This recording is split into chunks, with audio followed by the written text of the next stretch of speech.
Hey guys, so today we will see some facts about objective resolution. Objective resolution is nothing but the aims and objective that was decided to be implemented in the constitution. तो मतलब जो हमारा constitution है उसके कुछ objectives AIIMS होंगे जिस direction में वो चलेगा, मतलब इंडिया को ये पर्टिकुलर गोल्स अचीव करवाने हैं, उस टाइप से वो कॉन्स्टिट्यूशन लिखा जाएगा. तो इसको हम बोलते हैं ऑब्जेक्टिव. रेजोल्यूशन मतलब होता है promise, achieving, determination towards a particular thing. तो ये ऑब्जेक्ट की तरफ डिटर्मिनेशन होना, मतलब इन ऑब्जेक्ट्स को अचीव करना अपने कॉन्स्टिट्यूशन के थ्रू. ये चीज़ दी थी जवाहरलाल नेहरू ने on 13 December 1946 and it was introduced. Of course introduce किया था जवाहरलाल नेहरू ने 13 दिसंबर 1946 को. वी वेरी वेल नो कि 9 दिसंबर 1946 को फर्स्ट मीटिंग थी कॉन्स्टिट्यूंट असेंबली की, और उसके 4 दिन बाद ही 13 दिसंबर 1946 को जवाहरलाल नेहरू आते हैं और कॉन्स्टिट्यूंट असेंबली के सामने जो है ये ऑब्जेक्टिव रेजोल्यूशन का प्रपोजल रखते हैं. कॉन्स्टिट्यूंट असेंबली बोलती है okay we will think about it.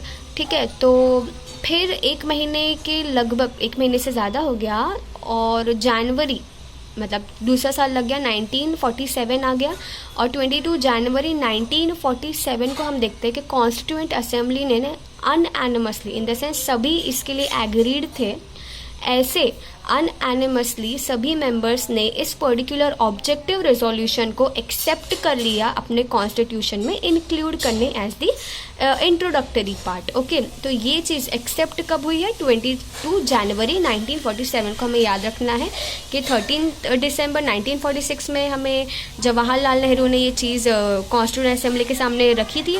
इसको कॉन्स्टिट्यूएंट असेंबली ने जो है 22 जनवरी 1947 में एक्सेप्ट किया है.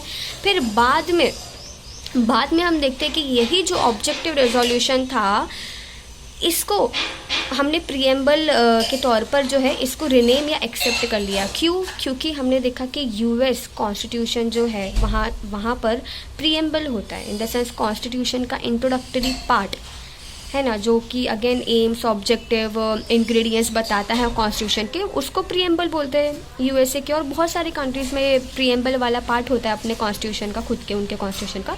तो यही चीज़ हमने यूएसए से अडॉप्ट की कि हमारे पास भी प्रीएम्बल होना चाहिए जो हमारे कॉन्स्टिट्यूशन को समराइज़ करे, छोटे से डिस्क्रिप्टिव फॉर्म में समराइजेशन हो हमारे कॉन्स्टिट्यूशन का, उसको वैसा हमारा भी प्रीएम्बल होना चाहिए.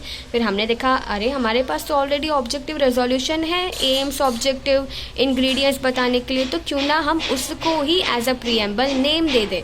ठीक है, तो उसको ही एज अ प्रीएम्बल एक्सेप्ट कर लिया गया 1950 के पहले, है ना. मतलब जब हमारा कॉन्स्टिट्यूशन पूरा अडॉप्ट हो गया था 26 नवंबर 1949 को, उसी के लगभग आजू बाजू उसी डेट को हमने इसको एज अ प्रीएम्बल भी एक्सेप्ट कर लिया.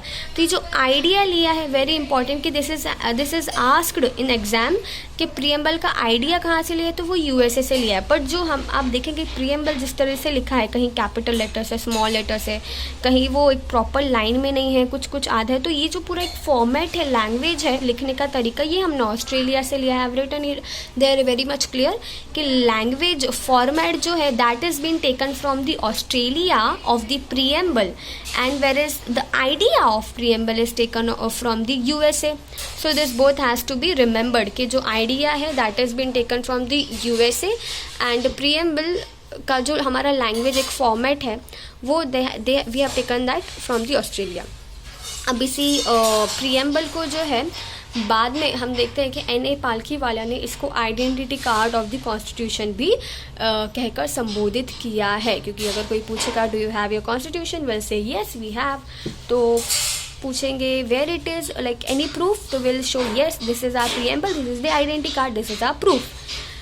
दे will tell who told this is identity card, so will say N A Palkhivala जी ने कहा है कि ये आइडेंटिटी कार्ड है, आप उनसे जाके पूछ लीजिए. So this was all about the facts of objective resolution we see. Okay, thank you.